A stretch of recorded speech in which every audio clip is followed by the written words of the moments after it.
KU HackFest 2021. We would like to welcome you all to this pre-event session on app development and security with DigitalOcean. The speaker for the session is Mr. Awan Shrestha, who is representing Kathmandu University Computer Club, KUCC. Before moving forward with the workshop, I would like to take this opportunity to introduce KU HackFest to you all, as audiences apart from participants might as well be watching this session through our stream on social media. KU HackFest is a 48-hour-long international digital hackathon being organized by Kathmandu University Computer Club, KUCC, on 19 to 21 February 2021, where more than 1,600 participants has showed their enthusiasm to be a part of this virtual meetup. It thrills us to announce that KU HackFest 2021 is Nepal's first digital MLH hackathon, and we have joined the official 2021 hackathon season to make this hackathon grander and inclusive of all tech enthusiasts to participate. Now, I'd like to give a brief introduction to the speaker of the session. The speaker of the session is Mr. Awan Shrestha, who is a Cloud Community Coordinator at Kathmandu University Open Source Community, KUCC. He is currently pursuing his undergraduate in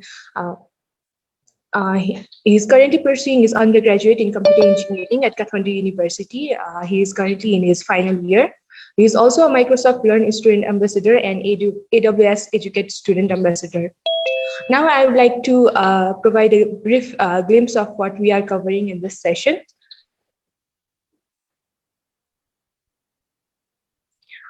First of all, the speaker will talk about the introduction to cloud computing.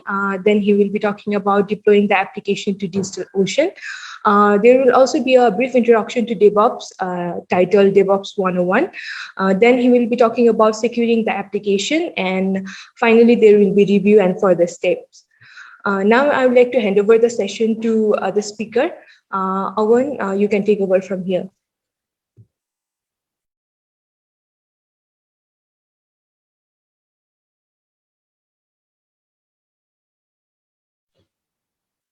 Hello, Awan.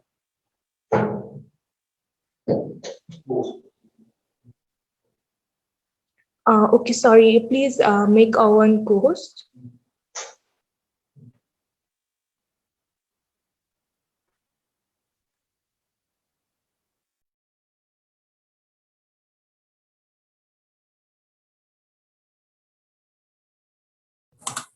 Hello, Srayo, am I audible?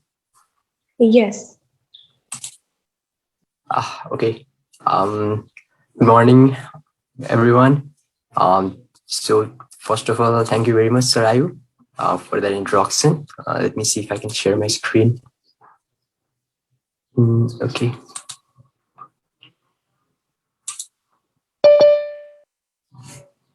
So is my screen visible? Yes. Okay. Yeah. So minimizes. Yeah. So today we are going to be talking about the app development and security with DigitalOcean. And this is a MLH Localhost as a pre-event session for KU HackFest 2021. And let me start with a brief intro of my name is Awan Shrestha, and I'm currently a senior undergraduate student. I would like to interrupt you here. Please make the screen, please present it in full screen so that the streaming will be smooth in social media. Oh, yeah, sure, I will do that once I reach somewhere here. Okay, thank you. Okay, so I'm an undergraduate, senior undergraduate student at Kathmandu University, and today we'll be talking about this deploying the app to the DigitalOcean session. And my favorite tool is like VS Code. About a programming language, like I use JavaScript a lot, but I can't say that's my favorite. My favorite tool is VS Code. So talking about MLH, this is to empower the hackers, and it has empowered more than 65,000 hackers till now and 12,000 plus projects created till now. That is a huge amount of project with spanning over 400 plus cities. And shout out to the great team of the KU HackFest 2021, the second MLH Hackathon here in Nepal, and the first ever digital MLH Hackathon. So shout out to the team. And today we are going to be discussing about, so we are here at Welcome to MLH Localhost, and we will be deploying an application. We will be building an application, and we will be deploying it to DigitalOcean. And we will be talking about a little bit about DevOps, and then finally we will review and see what are our next steps. So let's get started on today's sessions. And I think I will just I will turn off my video now. So it will help. Okay, my screen is still visible, right? Yes. Okay, thank you. So I'll start with the presentation now.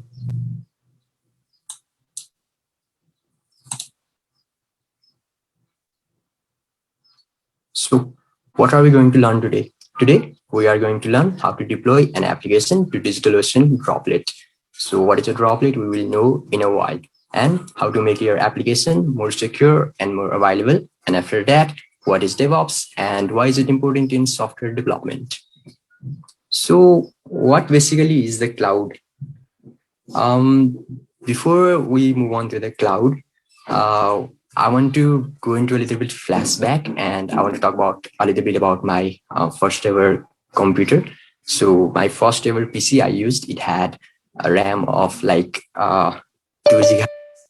Then my first ever laptop was Inspiron, Dell Inspiron 7460 with 8 gigabytes of RAM and around GB of 256 GB of SSD. So guys, what was your like first laptop and its specs?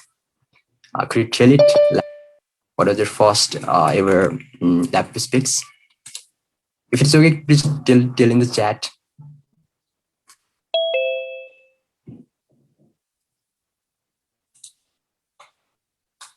Okay. So what was your guys' first laptop or first computer specs? I guess no one is answering here, so let's move on. Guys, what was your first ever laptop used? Okay, so Sunil says here 2 GB RAM. Okay, Pravesh, i5 5th gen, 2 GB RAM. Okay, I guess most of us have started with 2 gigabytes of RAM into our computing. So talking about the storage as well, it is something like must be like 100 GB or 500 GB. Let's talk about storage of like mobile devices. The first ever SD card of the mobile device I used, it was 1 gigabytes of RAM. And at those time, 1 GB RAM seemed like a lot. How many music songs you could store in that 1 GB? And those days we used to transfer the songs with Bluetooth, like Some songs are like coming up in my mind, like Sathi and Emptiness, Tune Mere Jana, Waka Waka Sakira. So those kinds of songs, right? So now today, a normal mobile phone with like 64 GB of RAM, 64 GB of internal storage is very less, right? The necessity of the software, the upgrades, the processing power, the storage is increasing at so much of speed that the hardware is not being able to catch up with it, right? So that's why every year we have to upgrade our like phones. Like every few years, we have to upgrade our phones and laptops and all these kind of things. So this is the talk. So this is where the cloud computing comes in, and I will connect it in a while. Before that, every website or application we visit over the internet is a server, right? So our internet system, the whole internet connection system, it is a client server model. So client is anyone who wants to access the, let's say, a web page or a service. So we go to Facebook and type facebook.com. So we are the client, and the computer, which is somewhere on the Facebook's data center, which serves us those files, is called a server. So every university have their own server and have their own like server rooms or data centers where there are servers located. And we can also create our local. I think most of us are familiar with creating our servers with tools like Express or Flask if you use Python. So some of those companies offer the hosting or the processing power. And due to the increase in the internet connection speed, we can access those servers in the millisecond from anywhere in the world. So this is called as cloud computing. So cloud computing is basically same as buying the computer. In the start of this session, I asked everyone about the computer specs and the computer, right? So when you go to, let's say we are building a PC, and what do we need when we build a PC? So has anyone here build PC by his or her own? Has anyone built own PC here?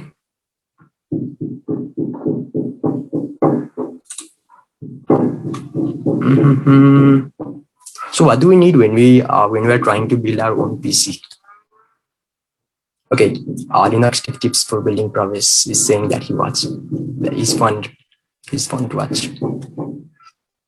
Okay, so basically we need a lot of things, but what we need the most is the storage thing, the thing for computing power and storage, right? So cloud computing is basically the same. So we are not buying, but we are renting the hardware for computing power and storage from someone else's data center. So there are like data centers of this big, huge companies like the one we are doing here, the DigitalOcean, and others like AWS and Azure and Heroku. All those have their own data centers. And what we do is we rent the resources. Sometimes it might be hardware resources. Sometimes it might just be a platform for services. So we rent the services. It's exactly similar to buying the computer, but we are not buying the hardware, and we are only buying the service or the application part of it, and we are using this. So the renting of the computing power and the storage from somewhere around the internet. And the best thing is most of them has pay as you go pricing model, which means that only pay for what we use. So all these kinds of things is called as cloud computing. All right. So DigitalOcean is one of those companies which provides the cloud infrastructures. It allows us to create droplets. So droplet word, it had come up earlier in the slide. So what is a droplet? A droplet is a virtual server that allows us to host a web application. So what is a virtual machine then? What are virtual servers then? So I think most of us are familiar with virtual machines, right?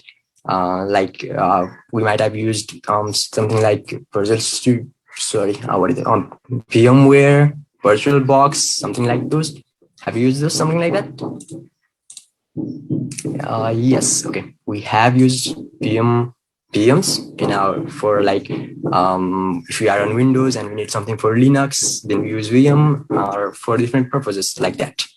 And droplets are the standalone kinds of virtual machines. So let me try to phrase out in a much simpler way. So let's imagine there's a big data center somewhere in the Europe, location of DigitalOcean, and in that data center there are like huge racks where the servers are stored, huge rooms where computers are stored. And when we create a droplet or a virtual machine, what we do is we rent specific, like we can say, okay, I need 8 GB of RAM, okay, I need 1000 GB of SSD storage. So we rent the physical resources from those data centers, and what DigitalOcean will do is it will specify, or it will categorize some of the resources in our name for us, and it will create a computer runnable. Like we can just go into a VM and we can use the operating system like the Windows I'm using here, right? So it allows us to, not in case of DigitalOcean, it's not, but as a general VM I'm talking about, droplets are mostly Linux based.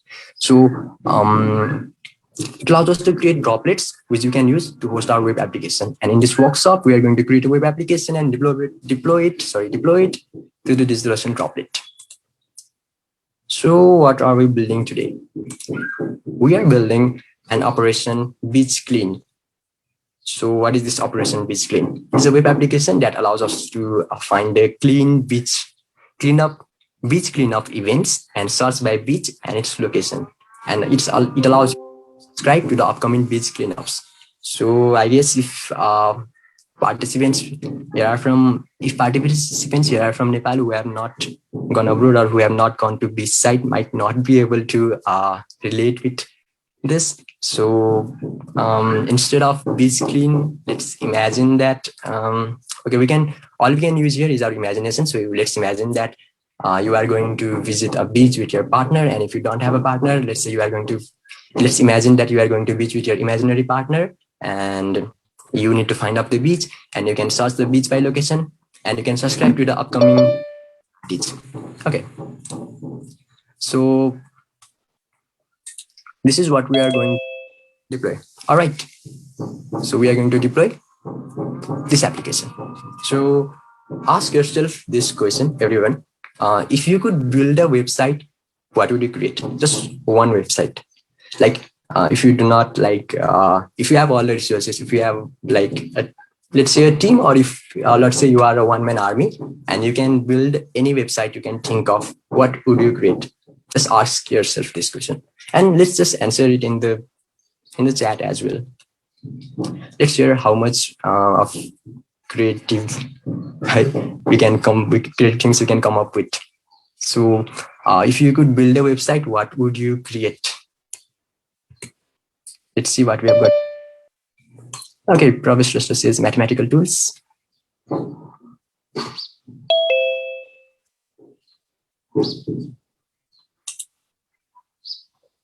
Okay, no more.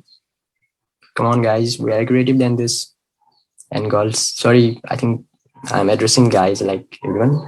Sorry, from now I will try to say everyone. User interactive websites, Suraj Nepani says. Promise again with portfolio website. So if you could just build a website, what would you create? If you could build like any website. An interactive game, Kevin D'Souza. Because Kevin, I think Kevin has more idea on this interactive game just than like the phrase interactive game. Kevin, could you please more info on it? That sounds interesting. Website to learn everything, Aviskar Aryal is saying, like website to learn everything. Wow.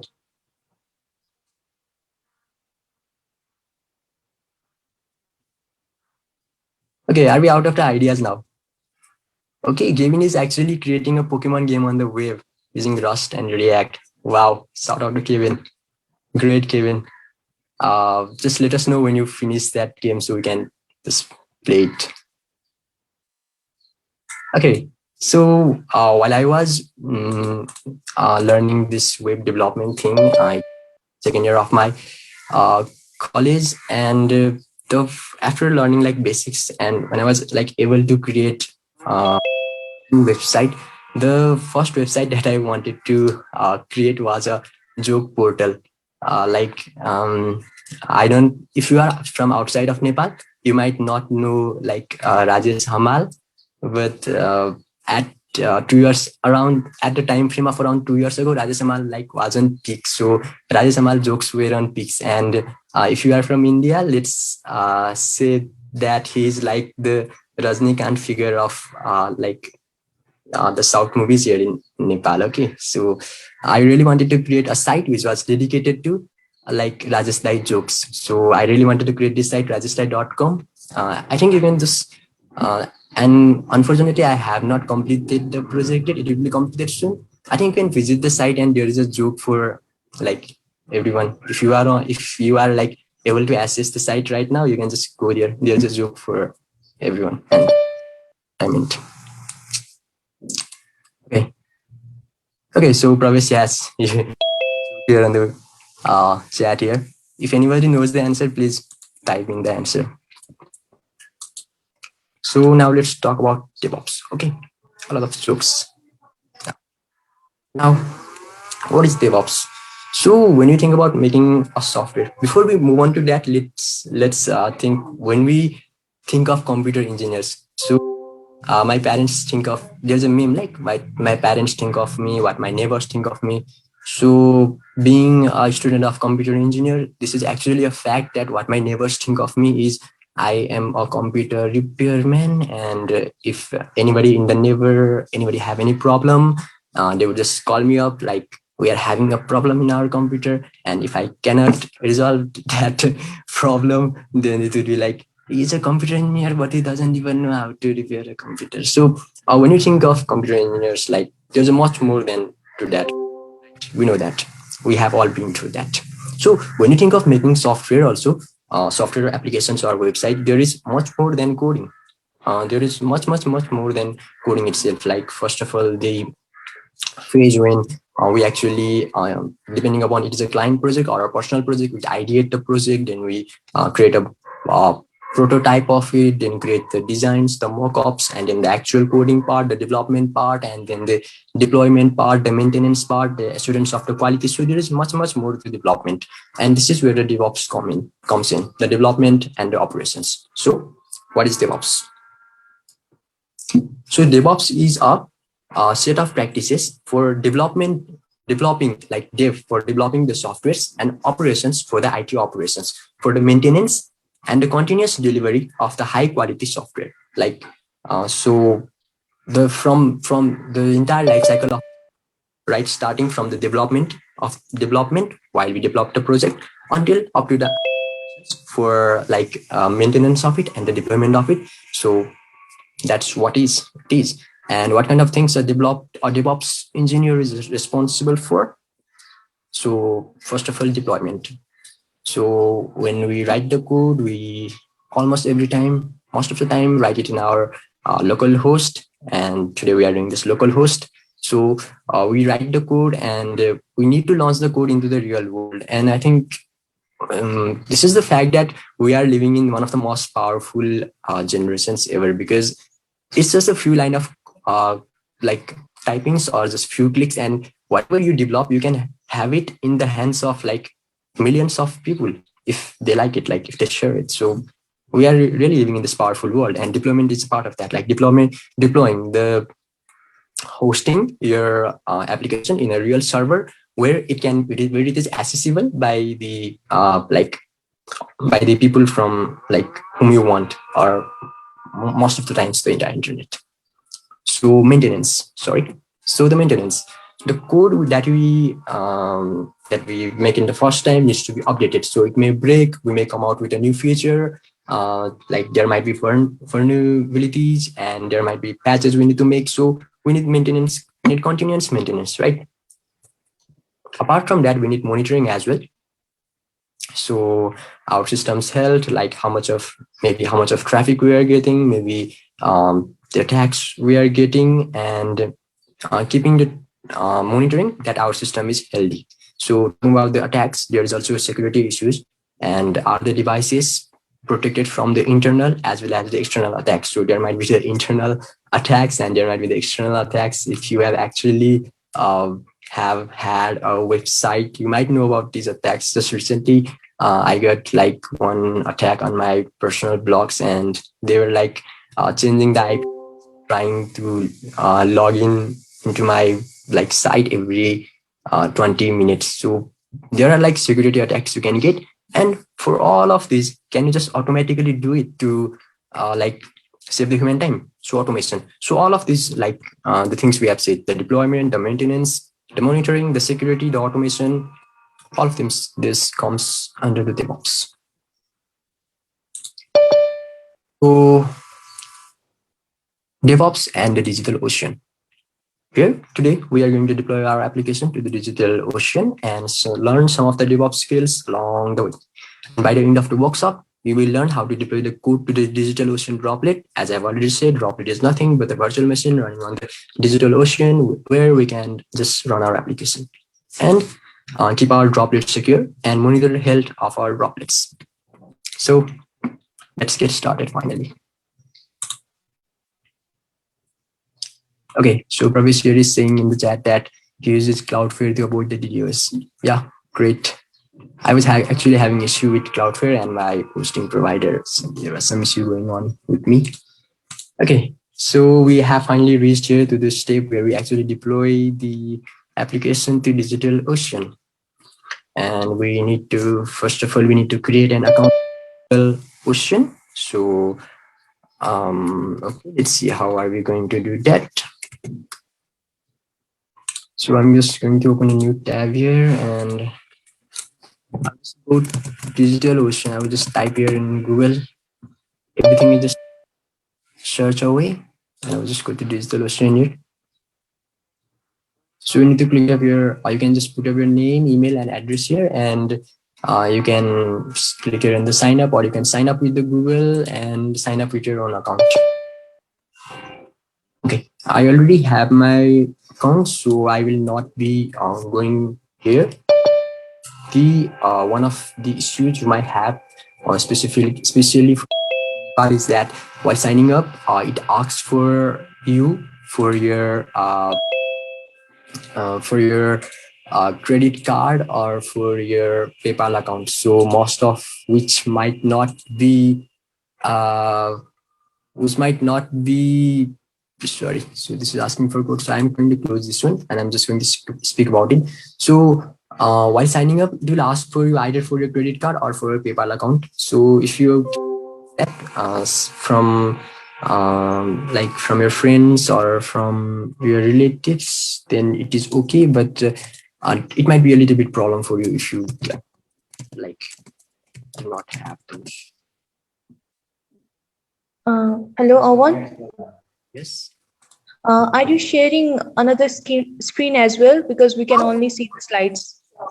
Oh yeah, I was actually sharing the another screen. I'm extremely sorry about that. Let me just stop sharing my screen and I will just try to share that screen. Sorry about that. Okay. Is there another screen visible now? Yes. Okay. So I'll just go here and search DigitalOcean. The developer cloud.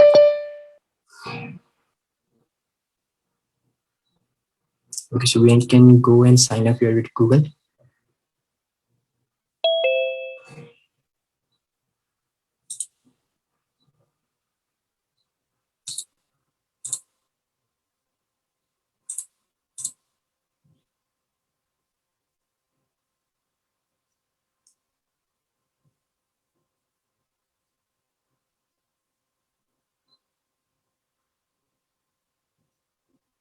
Wait, so here it asks for like credit card details and the PayPal account details. So if you have those, you can use either one of those, and only after registering here, you can use the promo code of like there are promo codes of like $100 DigitalOcean credits, and once you pass this phase, then you can add up your promo codes here by which you will get free DigitalOcean credits. So I already have done that, so I am not going to do this process again.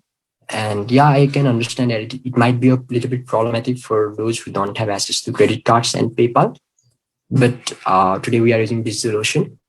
In such a case, then there are certain cloud providers which will which will give you access to your services using the edu email. Like you don't need to have a credit card or something. You can just sign up using your edu email, and there are some cloud providers who help you with those. So how do we remove it? Okay. And so once you have your DigitalOcean account, and once you are logged into it, this is something that your admin panel would look like. So actually, let me close this one. So once we have created our DigitalOcean, we can create a new droplet here. So as I had been saying this quite a few times, droplet is nothing but it is a standalone VM. So we are going to create a VM. Okay. So once you can actually, I think this slide would be like provided to you guys, or live streaming here, so you can visit our social media handles and you can see this live stream. So in the future you can see this again and you can just try it out. Okay, what we do here is we need to create a new droplet, and we go to create here and we create a new droplet.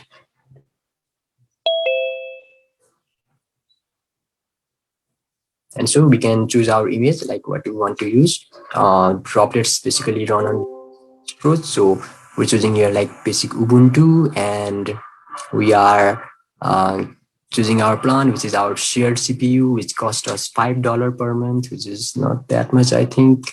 Let's leave everything to default, and we will need a password here. So I will create a password here.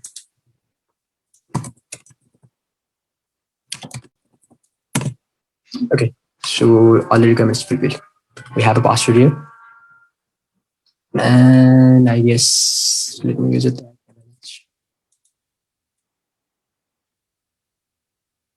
Okay, I think we can now create the droplet. What is there in the chat?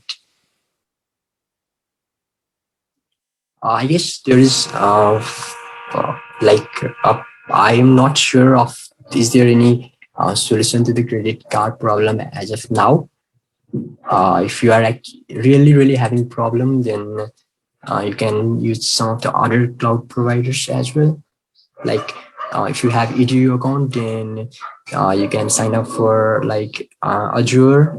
They have no problem with the cards. Or you can sign up for AWS Educate, and you can go get to the AWS console. Okay, so what we have here in our slide. So we have chosen our operating system, and we have like 1 GB. I forget to show that we were actually doing here, while selecting $5 per month, we were doing here with 1 GB CPU, 25 GB SSD disk, and 1000 GB of the transfer rate. And we selected the New York data region here. And so here's the thing about data center region. Okay, so why they have data centers all over the world, and the reason for that is, what is internet actually? Internet is actually the connection of computers, like interconnection of computers, right? So if our server is in New York, and I am here in Nepal, then when I'm requesting for the resources from the server in the New York, unless I'm using a CDN, then my that request would first go all the way to New York, and then the response of that request would come all the way from New York to Nepal. Like, right, it is quite a long distance. But if there had been, if I had chosen here, data center somewhere near me, like Bangalore was near me, I just missed that. So if I had chosen near Bangalore, so the data would have to travel a lot less, right? So when you're selecting the data region, this was just for a demo, so I just basically left it out the default. But when you are choosing the data center, make sure that you are choosing the data center not based on your location, but based on the location of like your target users, like where most of your target users are residing, because they are the ones who are going to be requesting for the resources from your data center. And apart from that, one of the benefits of the cloud is that if in case of some disasters, like data centers as like huge places where they keep all they have big rooms and racks filled with servers. So if any in case any one of those data centers get like damaged by some kind of disaster, that then then the data in the data centers are actually replicated to all the data to all other data centers around the world. So there is a kind of data replication in the data centers, right? So what it makes is that our data recovery is very easy. So even if our data is actually located in New York, and then some kind of disaster, let's say some kind of like a bad thing happen in that data center, so that our data is actually safe. Our data can be actually retrieved from somewhere like from the server of San Francisco. So that is one of the benefits of the cloud, that there is easy data recovery and disaster management, disaster data recovery. So we have created our droplet, we have user password, and Awan, yes. Kevin here asks that how can he run multiple servers coordinating with each other for targeting multiple regions? So I guess we will come back to it a little bit later in our slide. So I think I will just continue with the slide for now. Okay.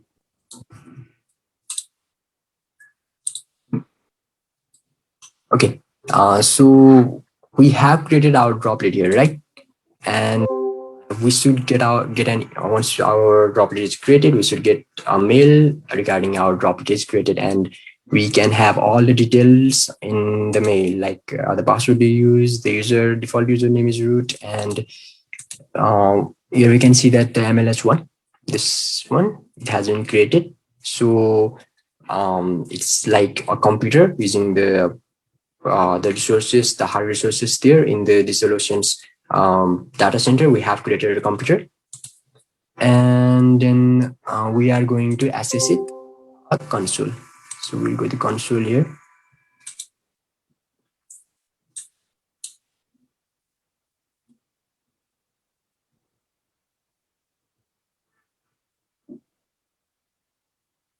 Okay, so it is asking for login, and we have not given the username. So by default, our username would be root here, as you can see here. And once you give our username, and we can give our password, and then wait a minute. Okay, so sorry. So our root username here and our password.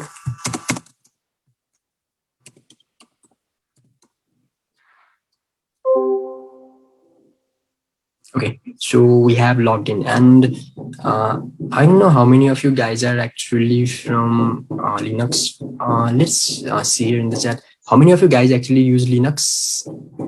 Like, have used Linux or use Linux?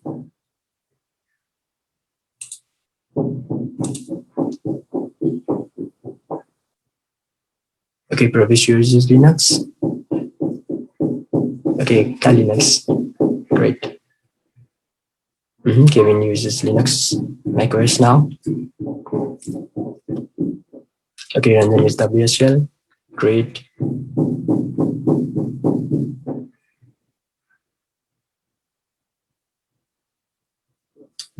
Actually, from Kali and WSL, I want to share something here. Where while I was doing like my first ever dual booting with Kali Linux, I like, what do we say? I destroyed my Windows. I damaged, or that just vanished. I vanished, make my Windows vanished for the first time when I was doing the dual boot.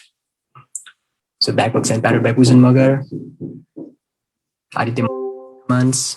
Okay, Susan Nepanier is quite experienced. Wow. Arc. Okay.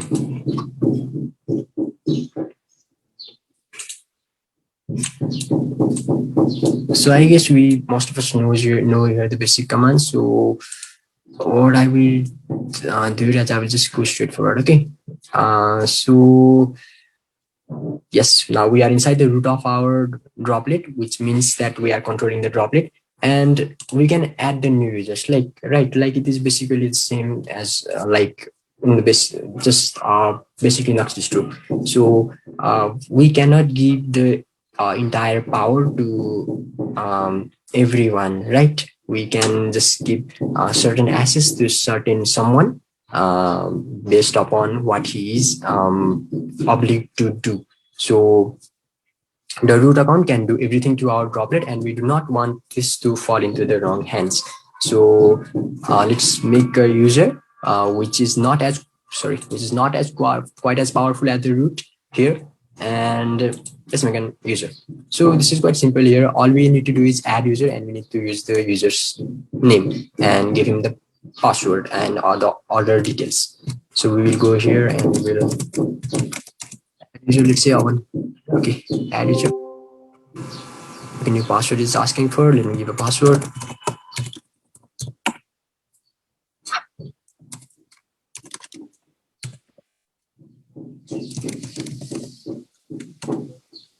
Okay, I will just leave everything empty here. Yes, it is all correct.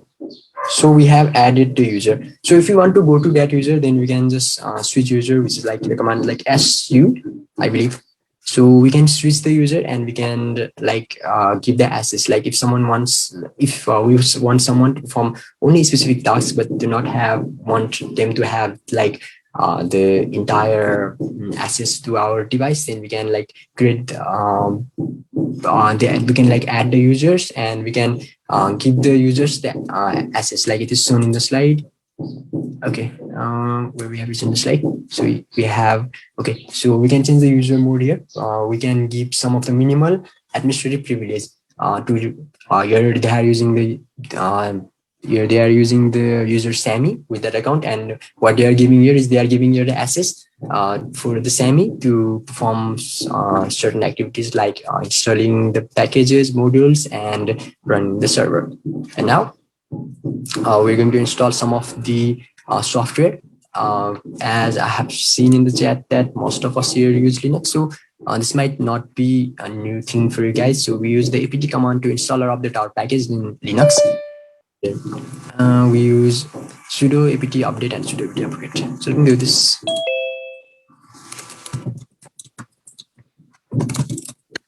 I hope this doesn't take much time.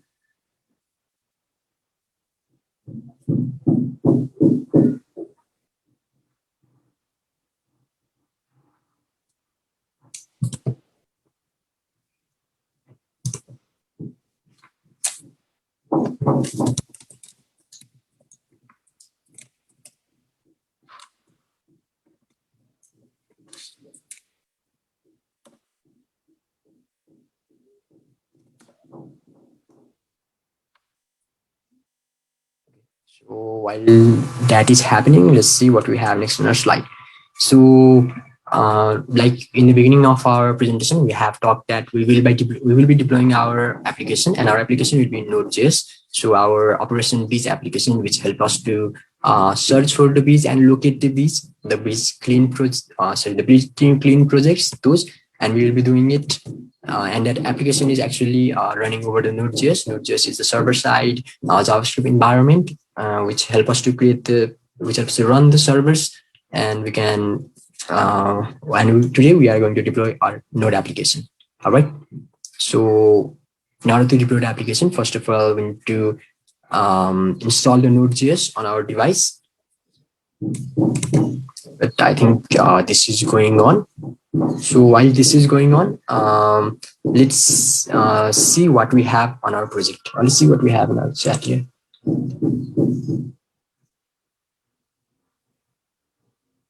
Okay, that's not for me.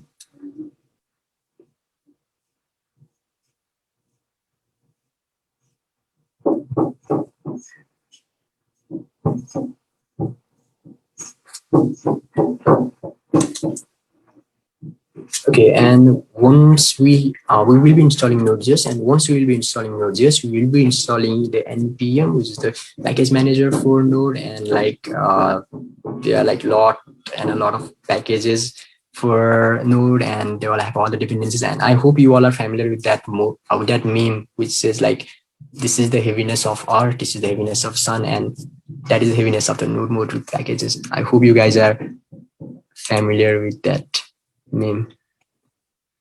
And I think for some it doesn't make sense right now. Okay, 91% we are here. And here's the code given. So we will be using this GitHub repo. Okay, so let me copy it and let me go here. So we'll be using this. Let me put it in the chat as well. Where is chat? Where is chat? Okay, it is here. Okay, so it is going to be everyone in the meeting. Okay, so we'll be using this project to deploy.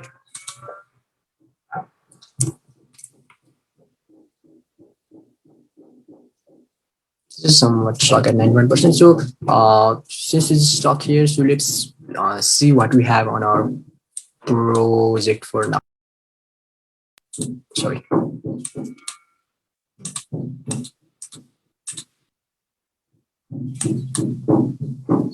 Okay, what is happening here? Okay, so this is the project that we are going to deploy it.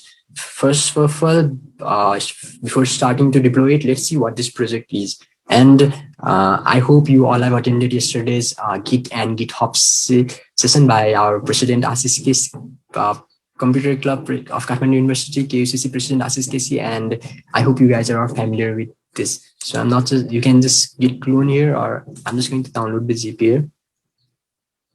So I'm downloading this project. The project link is in the chat. I've just put it up there. So we are going to deploy this project. Let's see what this project is. All right. So I guess it's downloading. I think it should have been downloaded. Oh yeah, it's downloaded. So I'm just clicking the desktop. Go to desktop here and extract this project. Okay, I don't really like the long name, so this rename is like. Okay, so here what I have done is I have just gone to this link, this GitHub link, and I have just downloaded. Go to code here and download the zip file of this zip file, or you can just open your git bash or any command tool you use and git clone and this link. And once you have downloaded this, just extract the file, or you don't need to extract if you have just git cloned, and I will just open it with my VS Code. So let's see what we have here. Okay, so this file uses Express server, and what we can do is we can just npm install. If you npm install, it is going to install all the dependencies here, whatever dependencies that we need for our project. All right. So so we can see here node modules has come up here. So if you npm start, okay, we've come into a mirror here. Okay. It cannot find. It is saying that it is not finding the module request. So let's install it.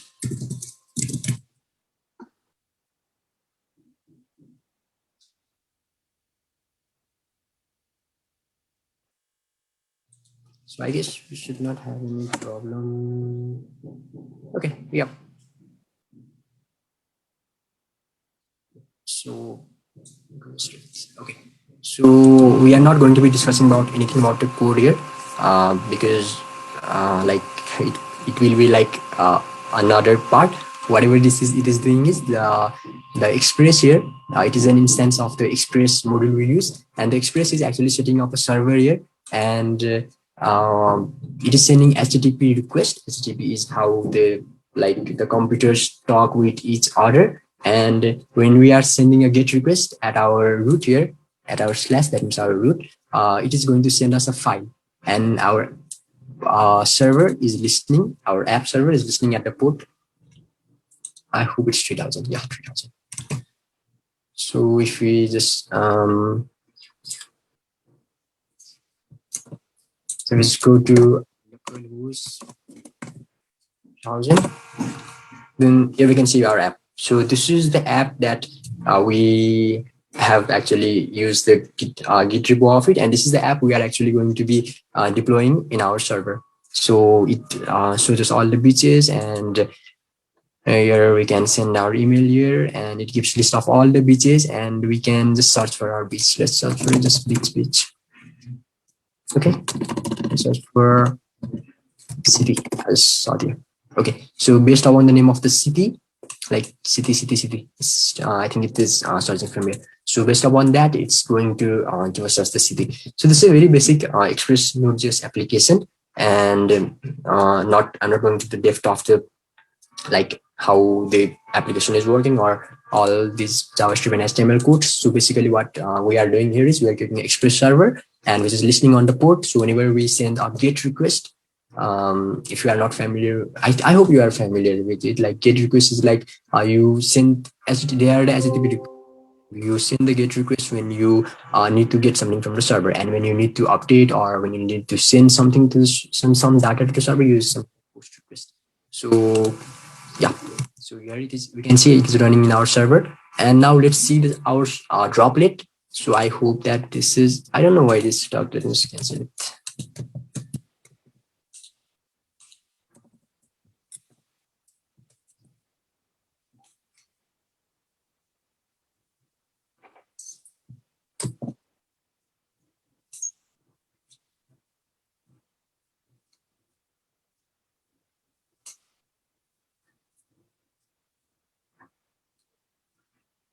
Okay, this is time here.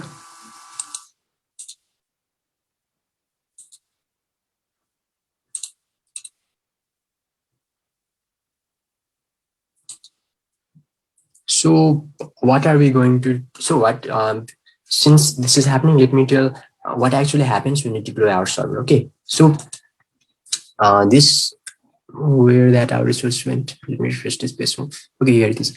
This Ubuntu P1 1 VCP 1 GP NYC 3 New York 301. This is the what do we say? This is the VM we have created, right? So this is like an actual computer which is residing on the data center, and this is its public IP address. So what our IP address is like servers and clients are both computers, right? We are mostly clients, and servers are the computer which serves the, let's say, basic services to us, like website files to us. So how do the computer know? Like when I'm sending some request to, like when I'm going into my browser and I'm typing facebook.com and I'm sending and I hit enter, a request is sent. But how the request know that it is being sent to this specific computer? Like I need to go to this specific computer. So this is how the computer talk to each other using the IP address. So IP address is, as you can see, the 4 sections here, which each of which consists of 3 digits. So it is most likely to a 12-digit number, which is like, which separates the entire computer here, which exists in our planet. So every device has a unique IP address. So when you type facebook.com and hit enter, so the server which will be serving the file to us has a unique IP address, and that request is sent to that server. And when that server needs to send the response to us, then it uses our public IP address. So this is the IP address by which the computer knows each other. It's just basically the similar to the mobile phones we use. Every single person has a different mobile phones, but like who remembers the mobile phones, right? So we just go to our contacts and we have name of our friends and relatives there. Similarly, there are domain names. There are specifically mostly domain names for that, and that is how the internet systems works. Like you type the domain name, and there are domain names servers which translates that domain name into this kind of IP addresses, and then the response request things happen. So when we will deploy our when we'll be deploying our application to this server, what will happen is that our request will be sent to this IP address. And as you can see here, we are using the port 3000, right? So what are the ports? The ports are actually the gateways to get that resource. So we are using port 3000 here. That means by the, let's say ports are like gates. So by the gate of the 3000, then we will be accessing this application. So for the Ubuntu, this computer, this application will be running in our local, in its local host. Like right now we are running this in our local host, right? This one we are running it in our local host. So similarly, For Ubuntu, it will be running its localhost, but when we'll be accessing using this IP address, then we can have access to that. So I guess this is completed now, and we will be installing now Node.js.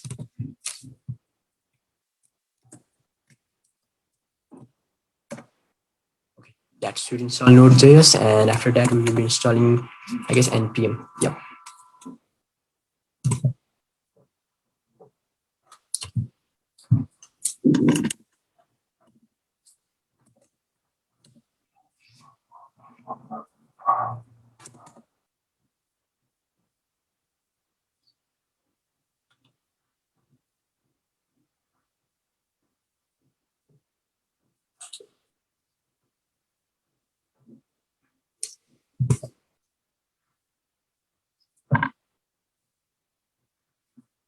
So this is actually quite a boring part, waiting part, and it's relative.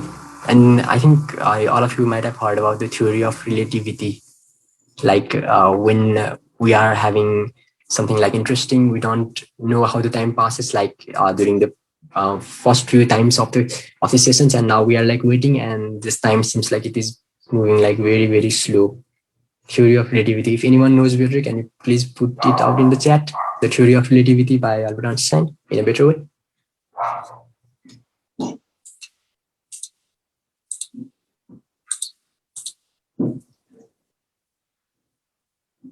Yes, I guess we can open multiple consoles. I'm not, so let me just try. Okay.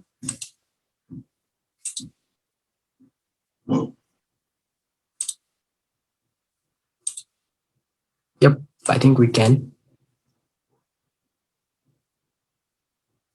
But it's just the same. So I guess no, we cannot open multiple consoles, I believe.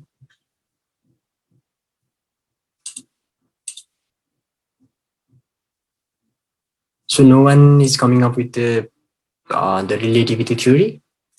So I guess it's going to complete now.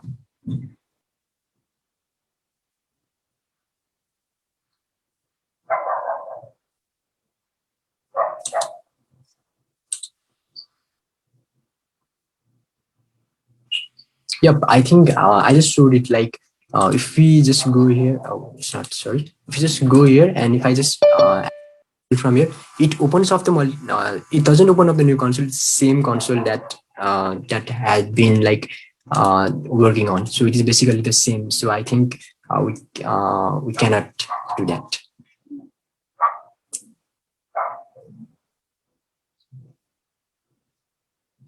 Okay, so this is the same as we do in my computer. So in my Windows machine, what I did here was I just downloaded that project zip, extracted it, and a lot of dependencies, and I am running it on the port 3000 of my device, right? For my device, my localhost, I am running it on my localhost at port 3000, through which it is accessible. So similarly, what we are going to do here is we are going to run it in this device, and it will be accessible via the port 3000 in via this IP address for this Ubuntu. And we are here inside this device. Inside the device, we are going to clone this repository. So git clone and whatever the repo name is. Sorry about that. So git clone,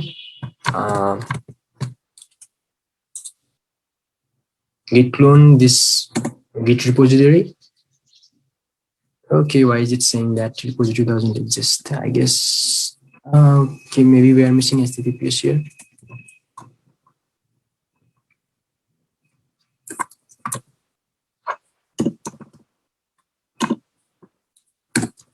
Awan, you have one question here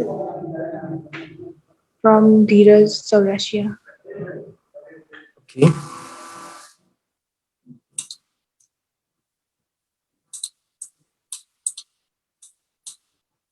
Sorry about that. So we have cloned this repository, right? So once we have cloned this repository, we will do the exactly same thing what we did here. We will just go to our this, what was its name? MLH. So we'll go to this directory and we'll install all the dependencies and we'll start our.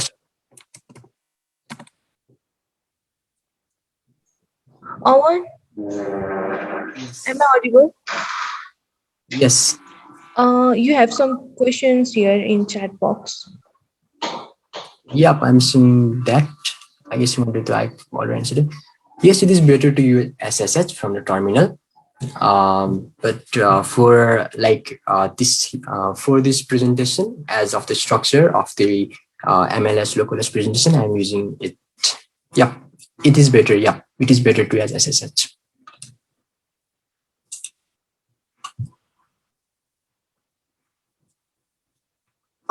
So I guess we have installed all our dependencies here. So we'll start our server now.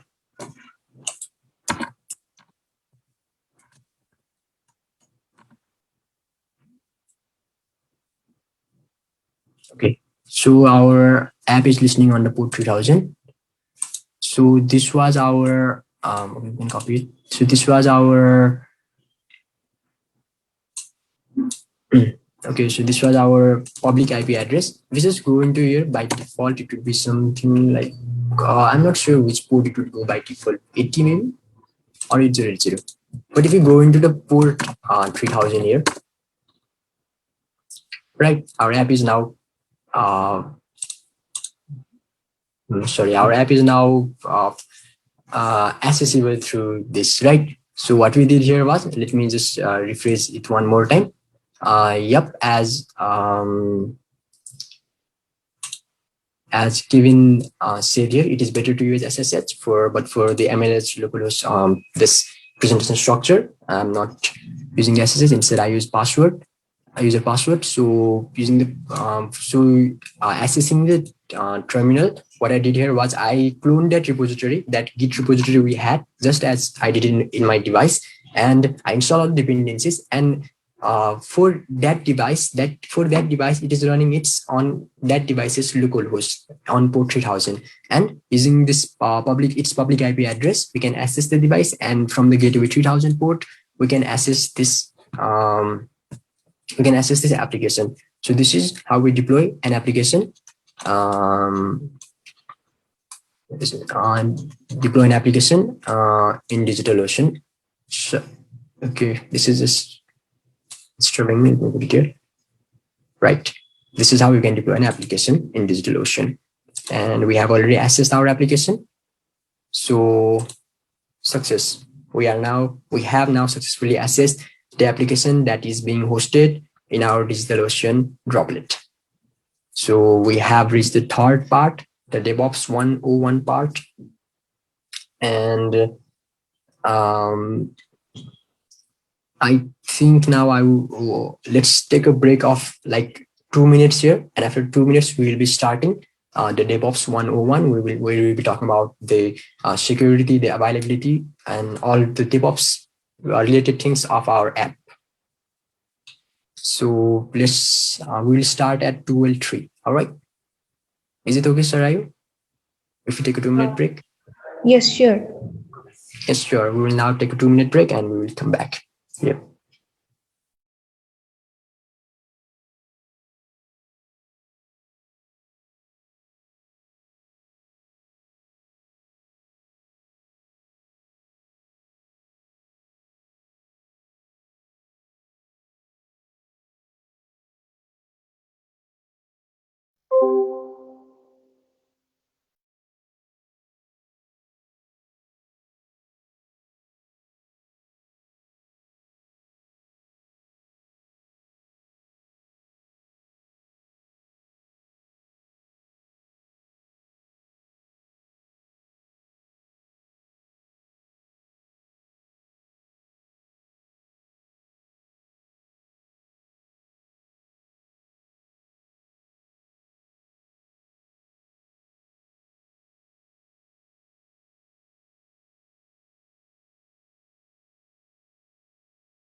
So it's 12:03 now. Hello guys, I'm back. Where were we? We were on DevOps 101. Okay, so I think it is clear, right, up until what we have done till here. I guess I have tried my best to phrase out in the simple way as possible. So it must be clear. Like basically, we are just accessing someone else's device or computer on some random hardware on some of the data center, and we are just deploying our app in the local host of that particular computer as we did in our computer, and via the public IP address we are accessing that, and we just accessed our site, right? We just deployed our site. Okay, it was as easy as that. As if I had just gone like straight forward in the deployment, it's just a matter of like 3-4 minutes, and it is very simple. So in the hackathon, once you have like created your application in this way, what you can do is just place it somewhere in the Git and just create a DigitalOcean Droplet, and then clone that repository, install all the dependencies, and just start your server. Actually, one thing is missing here. I just noticed that is the ignore file, git ignore file. Yesterday's session, if you have attended that, you might know what it means. So actually, we never upload this node modules, so it must be included in git ignore.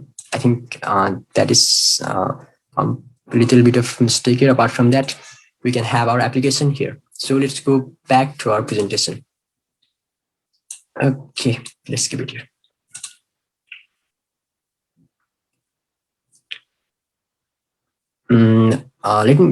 Before starting, let me make sure that everything is okay, right? My audio and everything. Sarai, is it everything okay? Yes. Okay, thank you very much. So let's talk about the common DevOps features. Let me present my slide. So let's talk about some common DevOps features. Server availability. So this has happened to every one of us, like at some point of time in some websites. Like we have gone to a website and we have seen this error message, like the error message saying that, hello, this site cannot be reached, error connection refused. So this is the server, server is not available. So the user cannot get to website is a DevOps nightmare. Like what is DevOps? The development and the operations. So it's like a nightmare.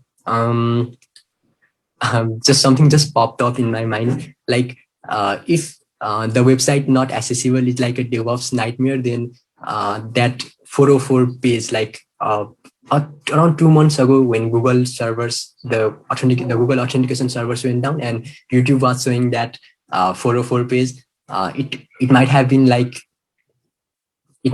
such a great moment for the person who designed that 404 page of the YouTube or of the Google things. But for DevOps, those are nightmares, and the user can't get to a website is a DevOps nightmare. And what can cause this? This can be caused by servers going down or servers failing. Sometimes the server may fail due to our internal issues on our code, or sometimes the servers may just basically go down because like they are unable to handle the amount of traffic. That is amount of traffic, I mean the amount of requests. Like whenever there is a GET request, the server sends. So if there is like a lot of requests coming in, which is more than the server's memory, or let's say more than server's computing capacity, then the server might go down, or there can be the overload of the server requests. That is the same thing. Okay. So what is the solution here? The solution, thankfully, DigitalOcean can afford this solution by load balancing. As you can see here, there are requests coming and there are our servers, and in the middle, there is the load balancing. So what is this load balancing? So load balancing distributes the traffic across the multiple droplets. So if one of the server fails or is overused, this user can still connection. So let me phrase it out again, how it happens. So when we are actually accessing a droplet, then it goes via a load balancer, and let's imagine the place. Okay, there will be this big huge data center. It might be anywhere, like I think some of you might have Arctic vault contributor in your GitHub, because they saved all of your data in like Arctic some reason, right? And we have heard about Microsoft and all other companies like Google having their data centers in the ocean. So data centers might be anywhere in the world, and in some data in any data center there might be like a room full of racks, and those racks might consist of like of course they will not have the monitor like the CPU, the PCBC here. They might just have the servers kind of things, and they will have a lot of servers, and across those servers there will be, inside those servers there will be running those droplets. And when we will be accessing a resource, a particular service, this will be going via a load balancer, and it will more will come a little bit later. But how load balancer help us? Load balancer help us by maintaining the availability. So load balancers check which droplets are healthy before sending requests to them. So I said again, there is like room full of racks. In the room full of racks, there are like every rack consists of the server, and in every server there might be running multiple droplets. And so load balancer checks which droplets are healthy before sending them the requests. So it only sends the request to the healthy droplets. So you can make the changes. Flexibility. So flexibility is that you can make the changes to the application running on the server without worrying that the user won't be able to access the server while you use it.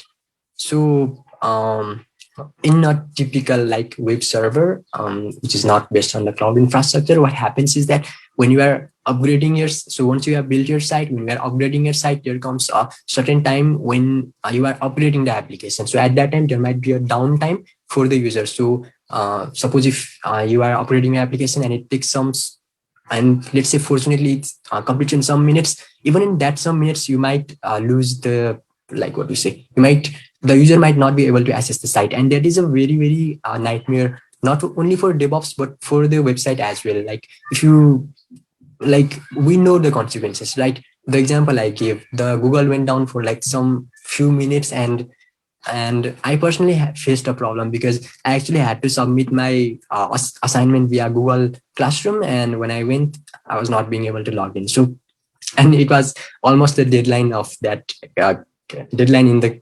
classroom homework submission. So there are problems, right? So it allows us to flexibly update our application, and also about the performance, we can share out traffic workloads across multiple droplets. So like we can share out traffic for multiple droplets. So there are multiple droplets and we can share our traffics on them. So only one droplets, it is not the scenario that only one droplet is handling all the requests and it is getting overwhelmed.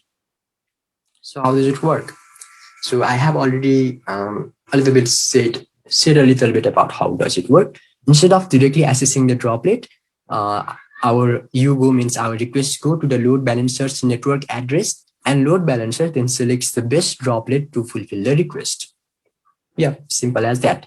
So our request is like coming up here, and there's a load balancer network address, and network address is 6. So network address is first of all checks before sending the request. It's first of all check which of the droplets are healthy and which would be the best to send the request to. And if you send the request to that droplet, and droplet send the back the response. So the load balancer will select the healthy droplet, and to measure the healthiness, the load balancer will ping our droplet periodically to check for a successful response. I do believe that every one of us know ping or use ping. So here's a little bit definition here. Ping is a utility that sends the request to the network device and wait for a response, and it measures the time taken if any data was lost. So if it gets a successful response, then it will tag that droplet as a healthy droplet. So let's make one droplet. So in order to create a let's make one load balancer. In order to create a load balancer, we will just go to create here in the DigitalOcean dashboard, and we will create a load balancer. And then we will select the data region, which contains our droplet, because of course, our droplets are inside that data center, and we need to create our load balancer there. And then we want our load balancer to direct to the port 3000, because our application is running on port 3000. So we will change our droplet port here. So let's get started with this. We'll just go here and we'll create a new load balancer. Okay, it costs small one, it's $10 per month. Our data center was in New York. It was default. We have not changed. So MLH is something coming up. Yep. So we have added our tag MLH, and then we need to change this port to 3000, right? Because our application is running on port 3000. Okay. So our application is running on port 3000. So we need to change it to 3000. Nothing much to change here. Okay. Let's send this to MLH. It will be easy for us to locate our load balancer. I'm just changing the name here, nothing much. So we'll create a load balancer.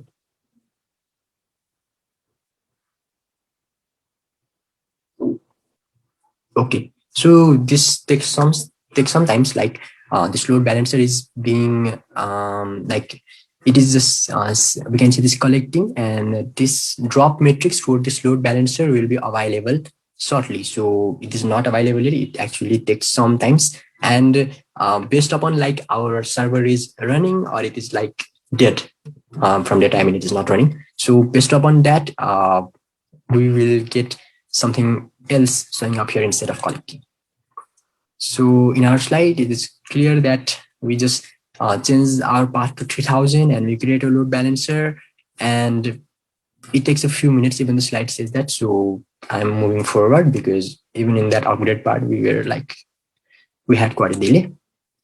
So once we have our load balancer, we need to add some droplets to it.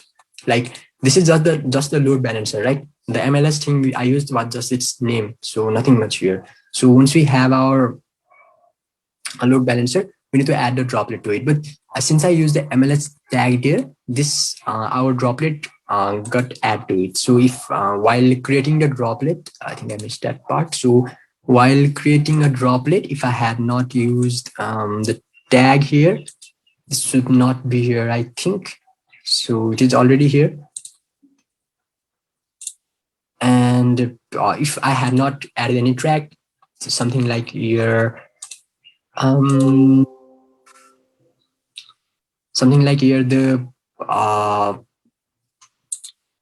choose droplet, something like would have been here, and we would just need to search the droplet, and we would need to search the droplet, and we would need to add the droplet. And after that, we would reach to this phase where we already are because we directly added while creating it. So it's showing the status collecting, and it will go to healthy or down.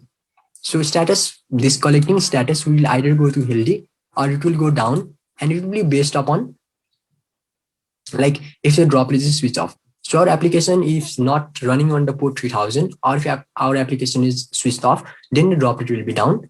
And in order to access the load balancer, we will need a healthy droplet. So our application is, I believe it is running. Let me refresh this. Okay, so our application is running now, and that means it should have shown healthy, but it is still showing collecting. I guess it's kind of slow. So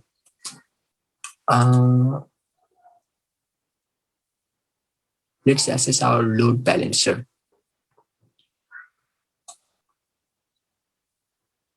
Yep, we have done that. Our public IP address and going into port, we have accessed that. Just we can still access that. Like it's just saying about the this what we say, this droplet. We can access that. I've just shown it here. We can access this droplet. The link might not be visible here, but this is the droplet that we are. Okay. Okay. This one right here. So previously, while we were on it, it was so this one, right? This one and port 3000. So yeah, our droplet is running, our server is running, our app is running. It's completely fine up until this stage. And now, this is how the load balancer works. So based upon our server is running or not, and our droplet is like off or on, it should show healthy and like down status. But as it is taking time, I will move ahead without waiting here.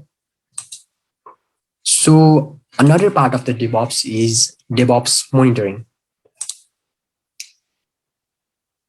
Okay, a vital part of the DevOps is monitoring that our servers that host our software.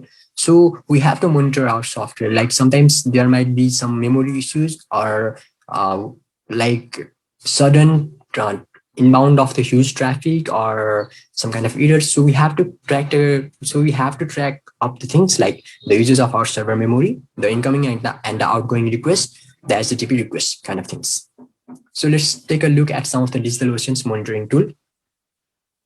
So when we click on the load balancer and select graph, we will see some of the things like here requests per second, like how many people are trying to access our site, or how many requests are we getting every seconds. And we can see the downtime, like for how long our site has been down. And if I just go here, and here's our load balancer, and if we go to graph, load balancer's graph, okay, it is fetching the data.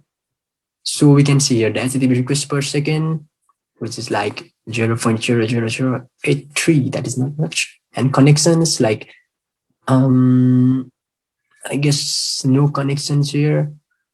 And like traffic received and sent, something like this. It's just in kilobytes. And the HTTP response, the response. Okay, so like and droplets, average response time. So you can get all the information data here from our DevOps monitoring. So this is the DevOps monitoring, like monitoring everything that is happening around here. And similarly, we can click the select period and monitor like this data of like last 6 hours, data of like 24 hours, data of 14 days. But in our case, it has not even been an hour. We have deployed it, so we don't need it much. But in the real life scenario, we would be like looking at the data of like last 14 days and like with the difference of how much of time. So we'll be doing like that.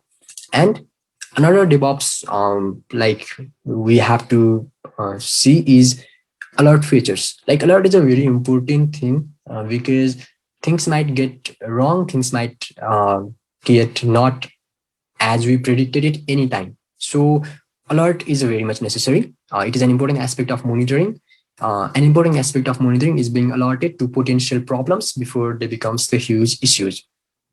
So with alert policies, like if we have some of the memory issues, like due to different kind of things, if we have some memory issues, we can create alerts. So even if the threshold is breached, like we have reached the threshold, we can get alerts. So alerts can be in form of like emails usually. So for that, we can install the metrics alert. For that, you will need to install the metrics alert agent on our console. So we will need to go to our console, and I guess we will have to stop it now because as I think, I'm sorry, I forgot who works, but we cannot access two servers at the same time, I believe. Sorry, consoles at the same time. So we will need to, I think, close our server here. And once we have closed our server, what we need to do? We need to install a metric agent. So in order to install a metric agent, there's our code, curl SSL, and we'll install it from this repo. So we'll go here and we will just paste. So we will install this alert agent. Okay, could not resolve the host repos that inside DigitalOceanSpaces.com. And as we know what we do, we Google it.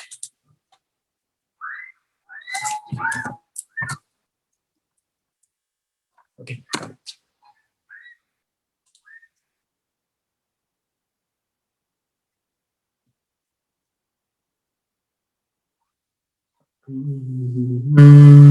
Okay. So this command.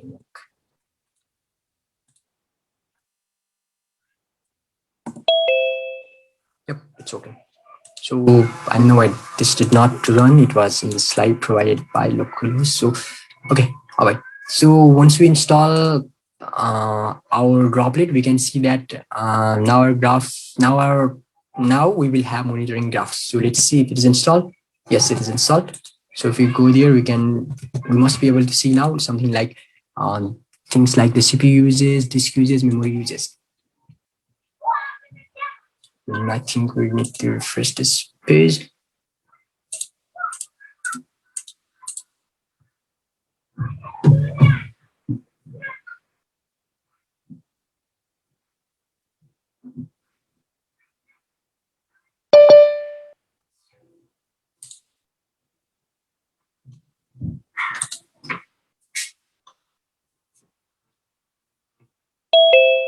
I'm sorry, this is my fan running.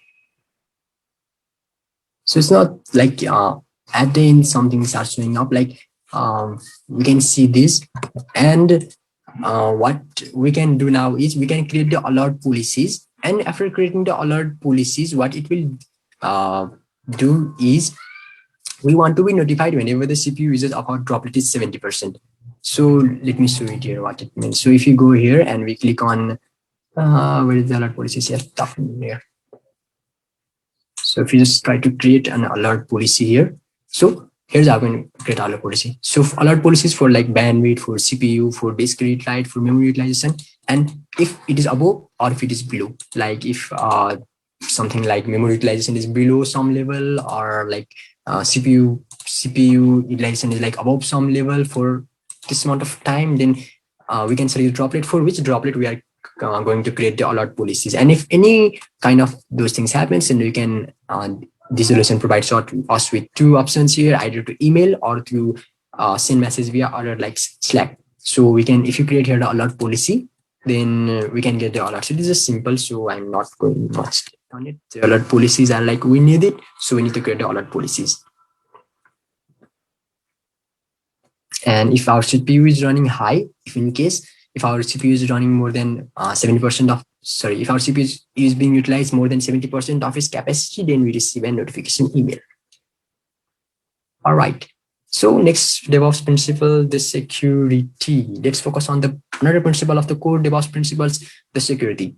Our application is online and could be subject to a remote attacker over the network. So it is absolutely true, because earlier I shared my own experience. Just I had a month ago regarding the attacks on my site. So I guess most of us who have deployed the application, who have built and hosted websites, might have had this experience here. So how do we combat this? One of the way to combat is like firewall, the wall of fire. Okay, I should not be saying that. The firewall controls what traffic is allowed to access the server. If the traffic is not allowed, it is dropped by the firewall. So it actually never reaches that. So we are protecting our application. So firewall is a security service that monitor incoming and outgoing traffic and uses rules to block the unwanted traffic. So like even in our Windows, there's like a firewall. Like if you can just go to Windows here and just search for a firewall, there's like firewall, which like you might have to do while installing some kind of software that you might have used it while installing some kind of software. It might be blocking because of firewall, and you might have disabled some ports or something like that. So what is a port? Your app has an IP address, like its network home. As I've already told this about multiple, everyone have their IP address, and each IP address has more than 2 to the power 16 based upon the version. That is more than 65,000 possible ports that can connect to the IP address. So we have used port 3000. Similarly, there are multiple ports, like as given here, the port 80, which represents the HTTP or the World Wide Web. So there are multiple ports by which it can connect to our application, and we can use the rules for our firewall, like which can block or access to specific ports. So adding a firewall, first of all, here we will demonstrate what a firewall can do by no rules, and then we will create a rule by which we will block all the traffic to the port 3000. So let me go back to our terminal here, and let me show first this thing here. So right now, this one, this is actually our, let me copy it. So this is our public IP address of our droplet and our port. And if you just go here, it is not available because our server is not running. So we will go here and we'll start our server. Okay, so once our server is starting, if you refresh this page, we get our, this is coming up. Anyway, it loaded up.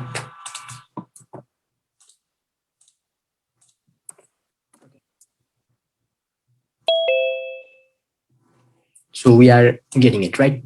So right now we are able to access our site. So we will create a firewall here. We will go here. We will create, all these things are actually given here in the slide as well. So we will cloud firewall. Let's give it MLH. And for this, we have created a firewall. We will give it a name, and something is given you in the inbound rule section. Remove IPv4 and IP address from resources. What does this means? Okay, this means that our firewall isn't going to let any traffic through. For right now, here we are being able to access this site, right? But if we create a firewall here, we are creating a firewall here, and if we just remove this IPv4 and IPv6 as shown here, firewall isn't going to let any traffic through.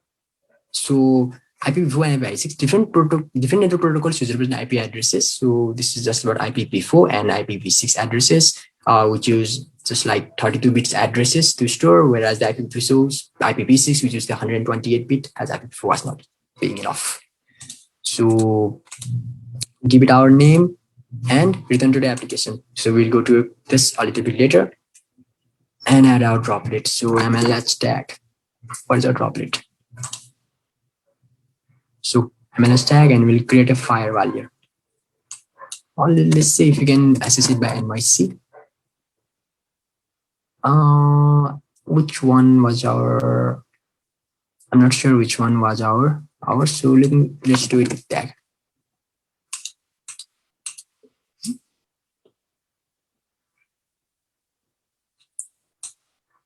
So right now, if we try to access our application, and yep, as you can see here, our server is running up. The DigitalOcean app is listening on the port 3000, but we are not being able to access our server. Okay, I will come back here. Okay. Yep. So if we have returned to our browser and we have seen it that it is not loading. So what we can do here is, yes, we know it's not loading. So we can reconfigure it. Like we can go back and we can select the inbound rules and we can edit this inbound rule. Like we can just make it custom, and we can allow for the port range 3000. That means we only allow the traffic to access our server if it travels through the port 3000. And we even need to have added all our like IPv4 and IPv6 addresses. And if you allow that, then we can, if you reconfigure it using that, then we can we'll be able to access our site. So this is just some stuff. So I'm not going there. So once we have done that, if we try it again, like if you go to this MLH and if you just change it, like it is said in the slide, like adding the IPv4 and IPv6 address like before, after that, we will be able to access our site again. And yep, finally, what we have learned today, we have learned a little bit about MLH Localhost. We built we didn't actually build, we actually copied from Git, and we deployed an application to the DigitalOcean, and we learned the concepts beneath it, and we learned some of the practices in DevOps. And now finally we are reviewing what did we learn today.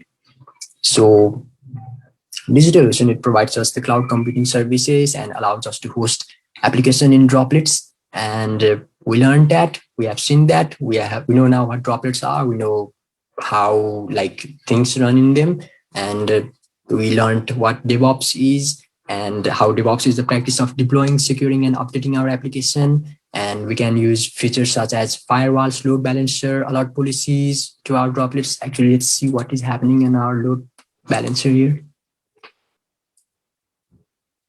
Okay. Okay, now our load balancer is showing it's down, right? Because our it is down because it cannot access, because even though the server is on, via the address, the public address, the IP addresses, it is not being able to access that site because of the firewall. So it is showing down. And alert policies, right? So we have seen all this, and there's actually a quiz.